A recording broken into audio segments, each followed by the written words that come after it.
Imagine a bag of Oreos. The package says a single serving is 2 cookies. However, when I open this bag, the portion that I eat is 1 row. The difference between serving and portion size is important. Serving size is typically a standard amount set by the government, a recipe, or a diet plan, while portion size is how much food you choose to eat. When you fill a plate with food, you shouldn't just pile things on. When we have bigger portions on our plate, we eat more.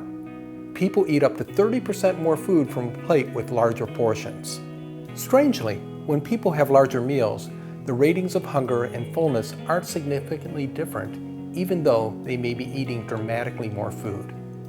Before you eat something, measure the food and divide it into realistic portions based on appropriate serving sizes. Don't just dig in or pile it on. Measure first and put the extra food away.